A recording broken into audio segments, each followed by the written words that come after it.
Layla sat on the edge of her bed, her sketchpad balanced precariously on her knees.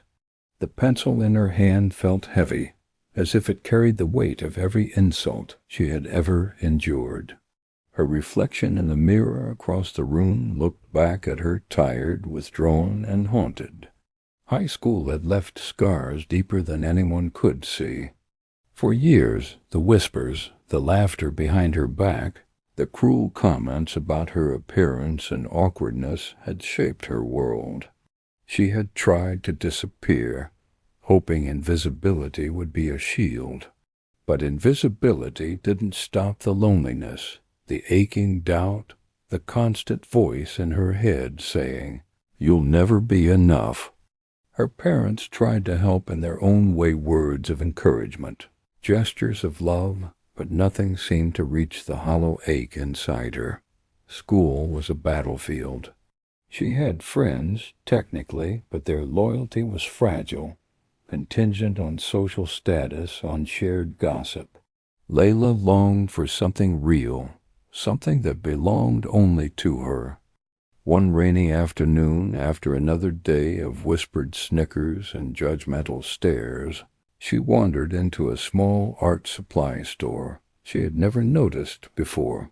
Shelves overflowed with colored pencils, sketchbooks, canvases, and brushes of every size. The smell of paint and paper enveloped her like a warm hug she didn't know she needed.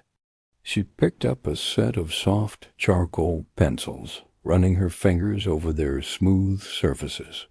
Without realizing it, she bought a sketchbook as well, stepping out into the drizzle with a strange mix of anticipation and nervousness. Back in her room, she opened the sketchbook and began to draw.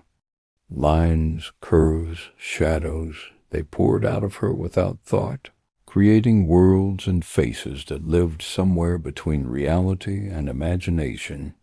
For the first time in months, she felt present. Lila's sketching became a ritual.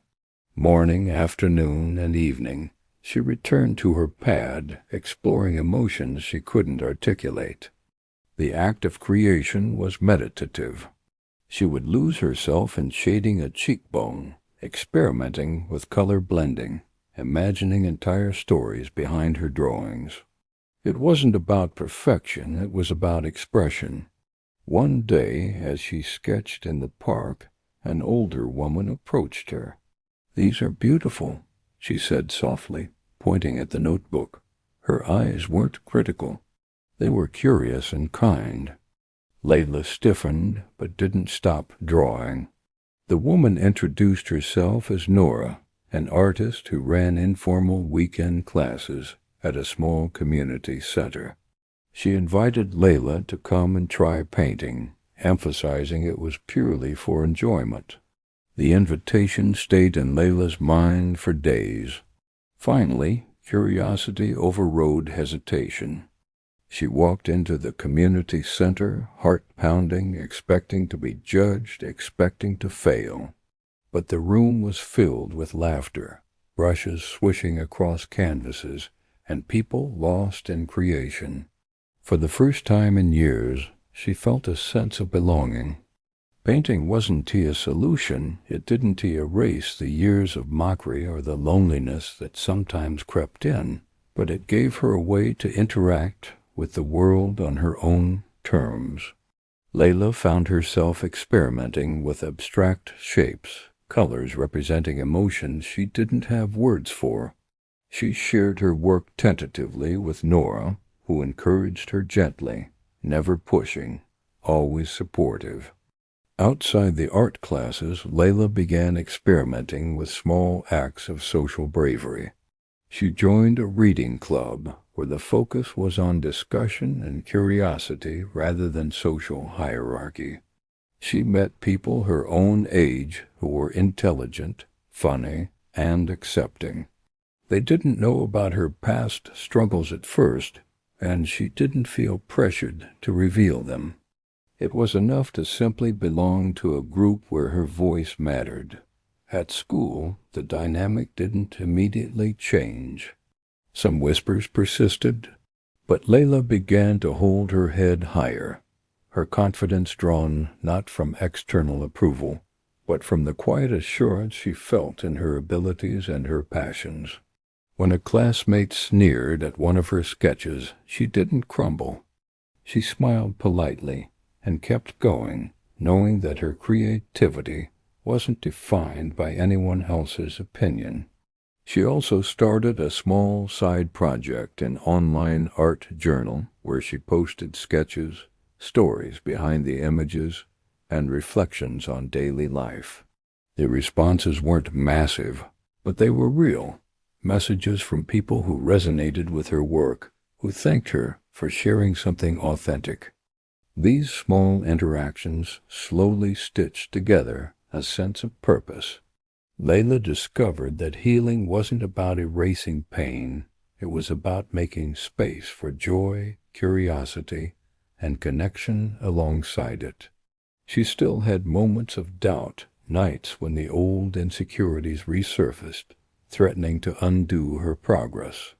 But she had tools now: her art, her sketchbook, her friendships, her small creative rituals.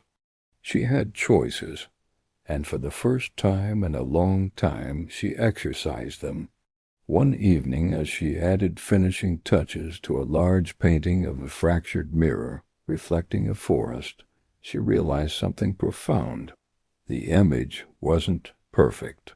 The pieces didn't line up neatly, but it was beautiful, alive and hers, much like her own life, imperfect, scarred, but undeniably real.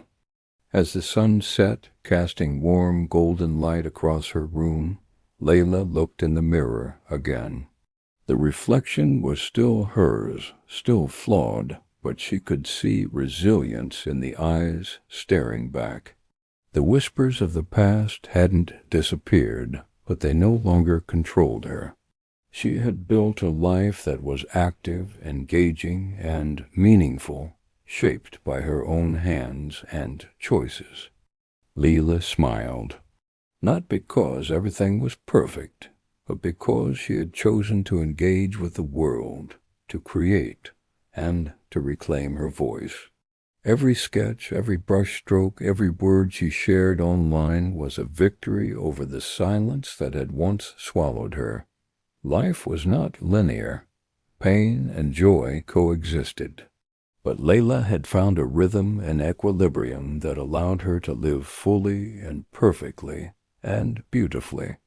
And in that balance she discovered something she had longed for all along, a sense of agency, a feeling that she could shape her own story one small, courageous step at a time. And in the end, we are all humans after all,